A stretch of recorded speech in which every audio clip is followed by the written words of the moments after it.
Hai, shalom everybody. Shalom saudara-saudara yang terkasih di dalam nama Tuhan Yesus.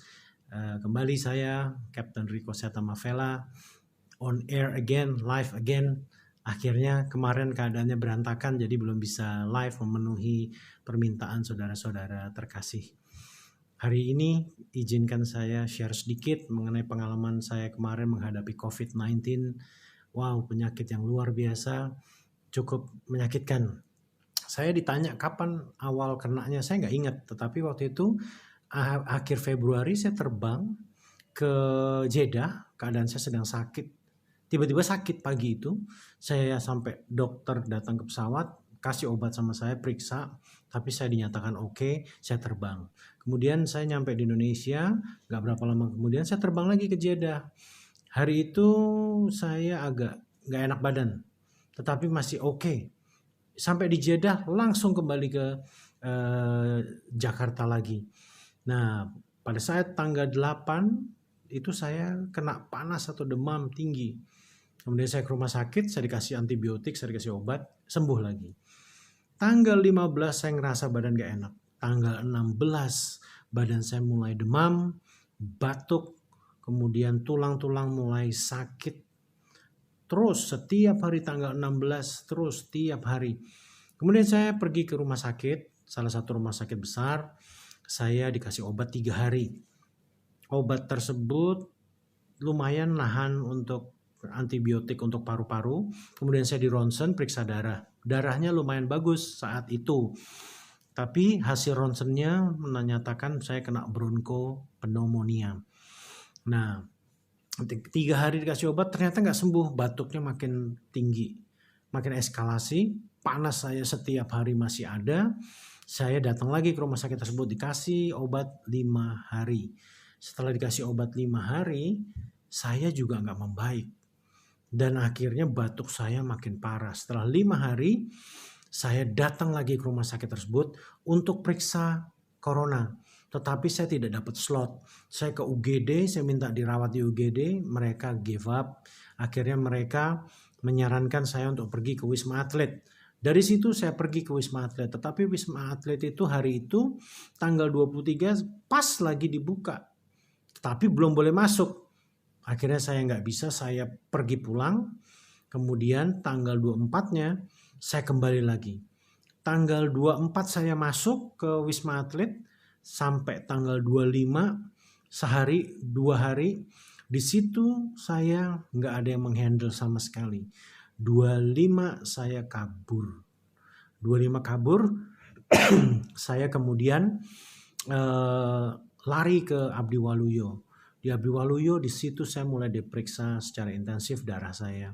Dan di situ dinyatakan ada infeksi yang cukup severe. Kemudian dinyatakan bahwa CRP atau C creative protein saya cukup tinggi. Orang normal di bawah 11, saya 120. Dan langsung dinyatakan bahwa ini suspected highly contaminated by COVID-19. Saya dinyatakan positif oleh Abdi Waluyo dan saya disuruh ke rumah sakit rujukan. Kemudian dari situ saya pulang ke apartemen isolasi. Saya ceritakan semua ini ke kakak dan teman-teman saya. Kemudian badan saya demam seharian sampai besoknya. Besoknya saya mulai terkapar.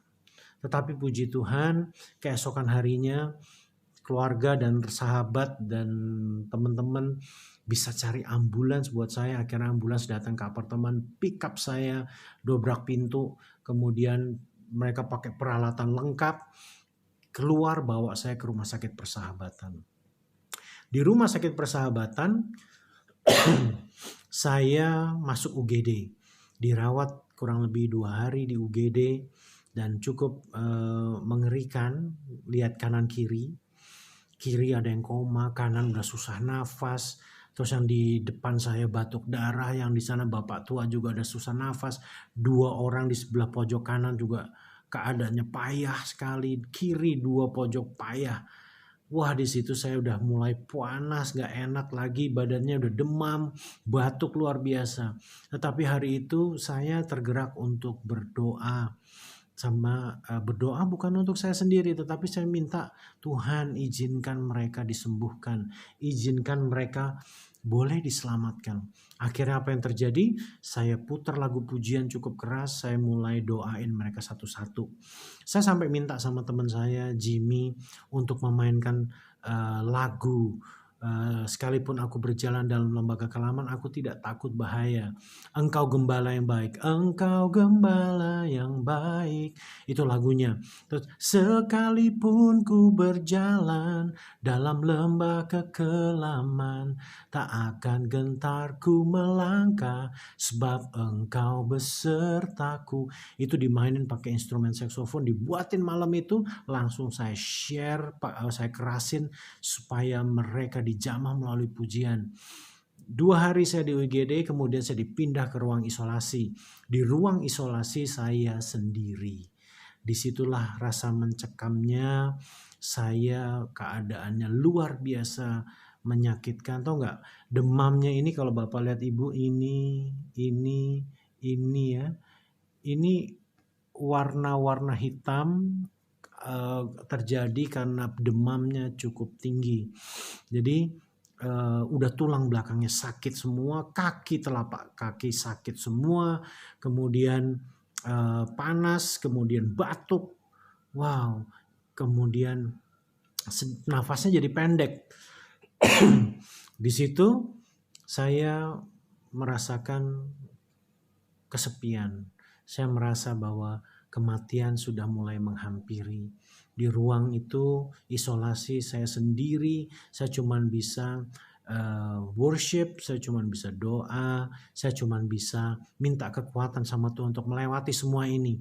Dulu saya suka khotbahkan, kalau Anda dalam suatu masalah, jangan minta cepat-cepat untuk diselesaikan, tetapi mintalah kekuatan, mintalah hikmat, mintalah pengertian dari Tuhan akan apa yang terjadi. Mintalah Tuhan memegang tanganmu supaya engkau bisa melewati, dan itu saya minta. Saya kemarin mau minta kesembuhan rasanya malu banget. Kenapa? Karena Tuhan sudah terlalu banyak buat sesuatu yang ajaib dalam hidup saya. Karena begini, keadaannya semakin kritis. Saya mulai menghadapi kematian saya, tetapi saya bilang sama diri saya nggak boleh khawatir. Justru kamu harus bahagia kalau kamu harus menjumpai kematian kamu. Wow, saya ditantang sama diri saya sendiri. Daging, jiwa saya lemah, nggak sanggup, tetapi roh saya, dengan demikian roh saya luar biasa termotivasi. Akhirnya setelah 2 hari apa 3 hari di isolasi, saya dipindah ke isolasi yang ada pasien lain. Dan saya yakin sekali kenapa ini saya dipindah, karena memang ternyata ada rencana Tuhan yang harus saya penuhi sekalipun saya sekarat, sekalipun saya terkapar. Amazingly saya tadinya nggak mau, tetapi keadaan membuat saya harus tetap pindah karena ruangan sangat terbatas dan ruangan ini mau dipakai 2 pasien. Akhirnya saya dipindah, ketemu dengan pasien baru. Di situ saya pada saat saya masuk, saya udah mulai kenal sama dia. Kemudian saya tanya sama dia, boleh nggak saya berdoa buat Anda? Boleh nggak saya bacakan firman? Kemudian saya putar lagu-lagu. Dan dia secara manusiawi mungkin hatinya menolak, tetapi dia berkata, oh iya saya mau didoain. Keadaan saya lagi payah sekali. Panas tinggi itu seperti badan dicabik-cabik. Kemudian hari itu saya bilang sama Tuhan, Tuhan, aku serahkan nafasku yang terakhir ke tangan Tuhan. Aku serahkan hidupku sepenuhnya ke dalam tangan Tuhan. Saya mau nafas terakhir saya tetap memberitakan Injil dan menyatakan bahwa Yesus adalah Tuhan kepada siapapun. Dari situ saya mulai berdoa buat dia. Saya ceritain tentang bagaimana keselamatan itu hanya melalui Yesus. Kemudian dia mulai dengar dan dia mulai mengamini. Saya berdoa untuk kesembuhan orang itu. Saya nggak pernah minta kesembuhan untuk saya karena saya tahu bahwa saya udah diambangkan. Lebih baik saya persiapkan diri saya sendiri untuk menghadap Tuhan. Saya minta ampun atas kesalahan dan dosa-dosa, kelalaian apapun, tiap saya cuma konsen di situ. Saya naikkan pujian, saya baca firman, keadaannya payah. Tetapi hari itu amazingly setelah tiap hari kita share doa, suatu saat pasien ini bertanya, kok nggak diputar lagi lagu rohaninya? Wow, saya bilang, iya ini saya putar sekarang. Itu dia merasa diberkati dengan firman-firman yang dibaca. Sehingga pada saat beberapa hari kemudian, dia dinyatakan boleh pulang dan sembuh. Amazing sekali bagaimana Tuhan bekerja, mujizat itu masih ada sampai sekarang. Dan akhirnya dia pergi, dia menggenggam tangan saya, terima kasih untuk doanya, terima kasih untuk makanan yang saya share, saya punya makanan saya kasih sama dia, punya buah saya kasih, punya minuman saya kasih semua ke dia. Dan he felt so happy, walaupun I am in a very painful situations. Hari itu dia keluar. Suatu saat pada saat sebelum dia keluar, badan saya lumayan enak. Suatu hari saya baca firman sambil duduk. Baca firman itu sekian banyak pasal dengan suara lantang, pasiennya mendengarkan, ikut dengerin. Setelah saya tutup Alkitab, saya berbaring.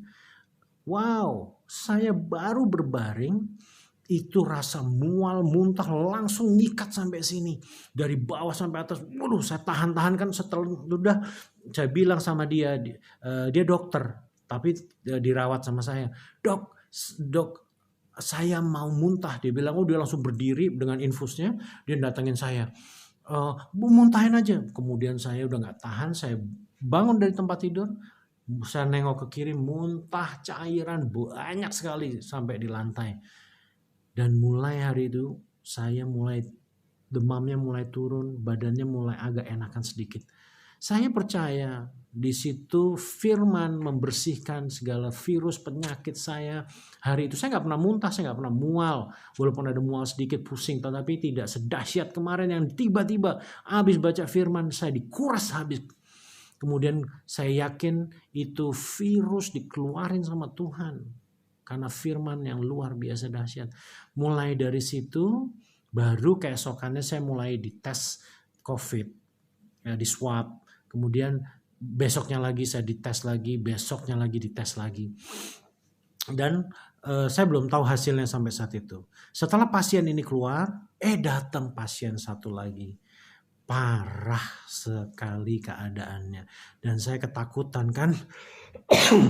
Waduh, saya ketakutan. Kita pun di rumah sakit Persahabatan antara ragu ini, karena semua yang diisolasi di situ adalah penyakit COVID. Dan dia juga melihat bahwa takut juga saya ketularan lebih parah kan.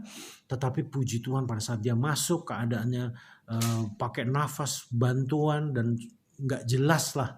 Akhirnya setelah dibaringin, saya digerakkan Tuhan untuk berdoa lagi buat pasien ini. Saya bilang, Tuhan, kalau Engkau izinkan aku menyampaikan kabar kebenaran kepada orang ini, biarlah kehendak-Mu yang terjadi. Saya doain sampai dia akhirnya amazingly dia percaya bahwa Tuhan sanggup. Dia bilang, iya, tapi keadaannya udah parah. Itu seketika orang itu nafasnya mulai tenang, mulai bisa anteng. Itu dia buang air di tempat, dia udah pakai kateter, pipisnya udah pakai selang, kemudian udah pakai oksigen gitu, dan dia mulai tenang. Walaupun malam hari kalau dia batuk itu ngeri banget suaranya. Terus kemudian kalau dia itu membuat saya trauma. Tetapi kalau dia mulai seperti itu, saya mulai doa lagi buat dia. Saya lagi demam, saya lagi juga mengalami sesuatu yang sangat painful, tetapi saya belajar dari Tuhan. Saya belajar gini, dari Sadrak, Mesak, Abednego, Daniel 3, 17, 18. Gampangnya seperti ini aja, sekalipun Tuhan berpaling dari saya dan tidak menolong saya akan tetap mencintai Tuhanku. Dan aku akan tetap melakukan kehendak Bapa. Aku belajar dari mereka, Sadrak, Mesak, Abednego. Kedua, saya belajar dari Ayub 2 ayat 10. Masa saya hanya mau terima yang baik saja dari Tuhan, tetapi tidak mau menerima yang tidak baik. Di situ saya belajar, saya menyadari saya ini hanya debu. Saya hari ini bisa dipanggil Tuhan kapan aja. Nafas bisa diberhentiin. Saya nafas cuma setengah-setengah. Sesak nggak terlalu. Orang bilang sesak tuh seperti ditibanin koper badannya. Saya nggak ada seperti itu, tapi saya pendek nafasnya. Itu hari itu diberhentiin nafasnya, saya selesai beneran. Makanya saya bilang saya konsentrasi bukan di kesembuhan, tetapi Tuhan izinkan saya melewati semua masalah ini dengan kuat bersama Tuhan. Jangan pernah lepas tangan saya daripada Tuhan. Saya minta saya dijaga oleh Tuhan selalu. Walaupun saya harus mungkin menghadapi kematian, saya yakin mati saya ada di tangan Tuhan. Jadi hari itu keadaannya benar-benar cukup mengerikan, dan saya kalau secara manusia udah khawatir, udah hopeless, tetapi enggak.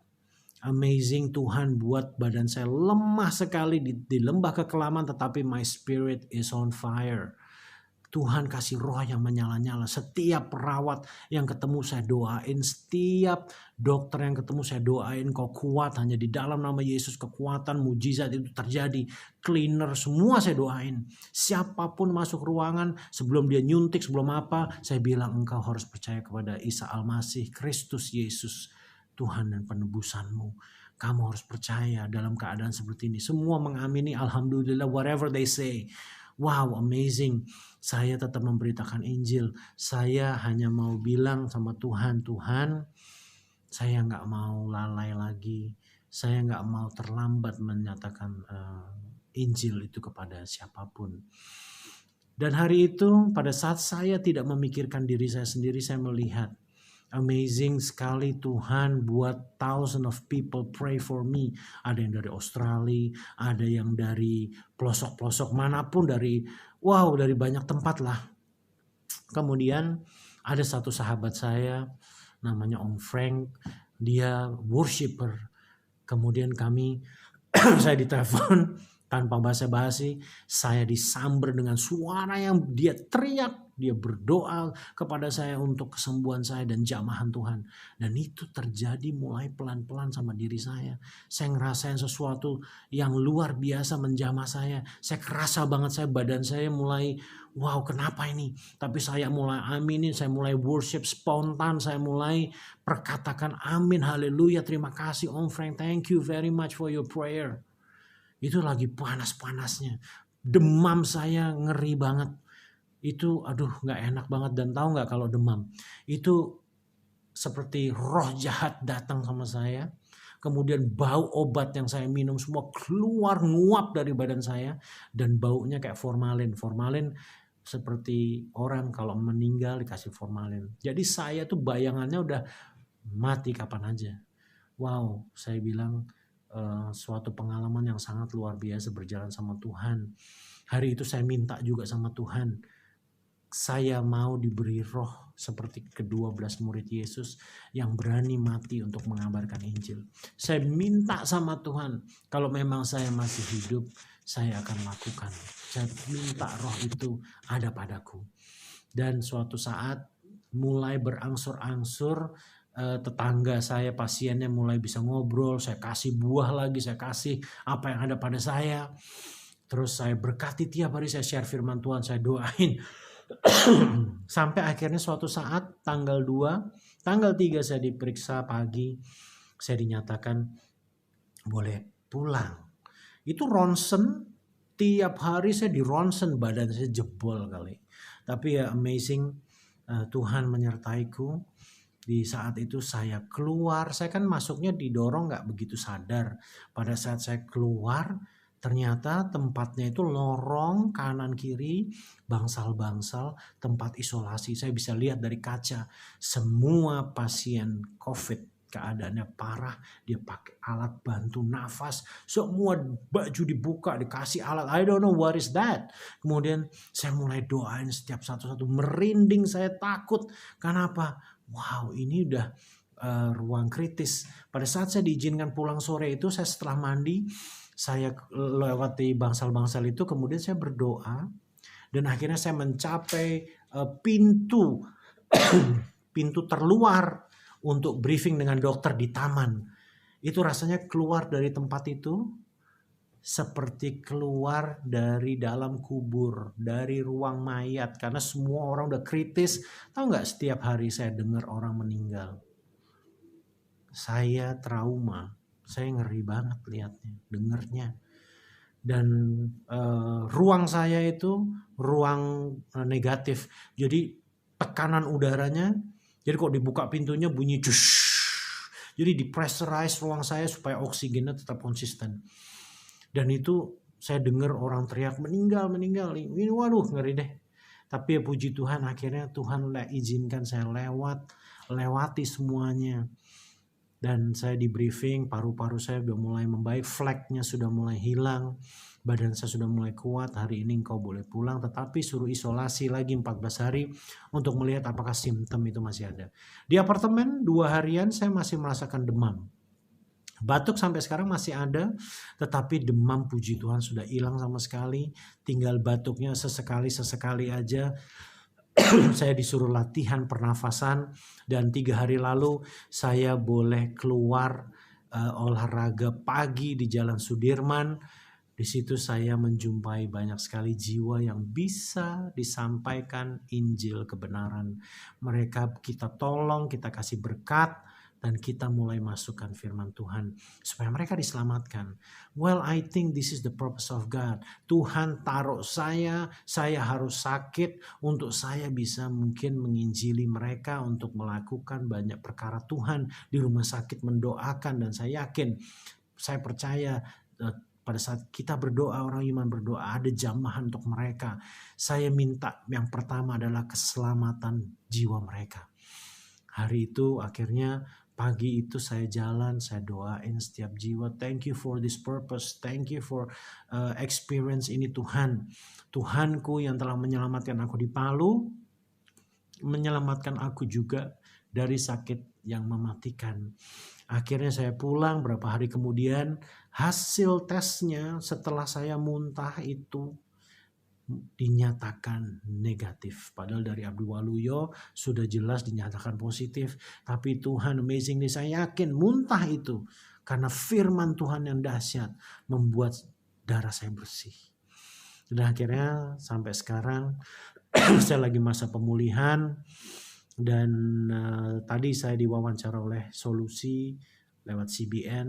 Itu wawancara saya pertama, yang kedua saya buat sendiri karena banyak permintaan. Kiranya kesaksian ini bisa jadi berkat. Don't think about your own self. Think about others.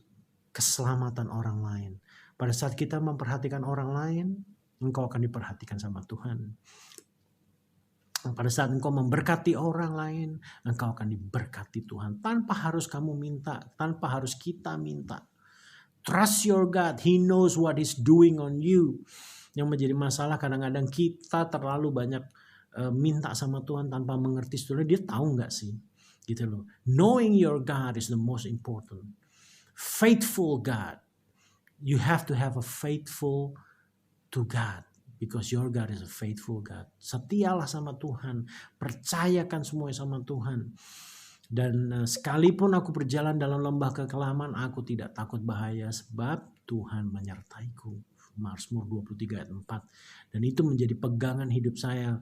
Pengalaman di Palu pun saya menggunakan ayat itu. Dan sekarang aku pakai lagi ayat itu. Terima kasih udah mendengarkan kesaksian ini, kiranya menjadi berkat. Dan saya pun boleh share pengalaman ini. Sebetulnya sekali lagi, ini bukan testimoni tentang saya. It's about your God. It's about our God. He is a living God. Tuhan yang hidup, Tuhan yang nyata, yang setia, yang perkasa, menyertai hidupmu dan saya. Kita harus doain para perawat, kita harus doain para dokter, cleaner yang bekerja di rumah sakit, semuanya. Kita bekerja, kita berdoa juga untuk ojek online. Itu orang kirim vitamin, orang kirim baju untuk saya, orang kirim apa aja lewat mereka loh. Mereka 24 jam kalau Anda mau kirim apa aja mereka selalu on. Dan itu kita doain mereka, kita berkati mereka. Kita berdoa untuk tentara yang 24 jam kerja, polisi, pemerintahan. Kita doain mereka adalah hero of this country. Dan mereka adalah orang-orang yang layak menerima keselamatan, layak menerima berkat dari Tuhan juga. Doalah untuk bangsamu ini agar mereka berbalik dari jalan yang jahat, kemudian menerima keselamatan di dalam nama Tuhan Yesus. Sekali lagi, saya Captain Rico Setamavela. Trust your God. Pengalamanku, mungkin pengalaman yang viral 2, tapi sebelum-sebelumnya saya punya cerita yang luar biasa bersama Tuhan. Simple aja, mobil saya dulu pernah diisi bensin sama Tuhan. Tapi nanti saya ceritanya one day ya. Tetapi memang yang viral 2 ini sih.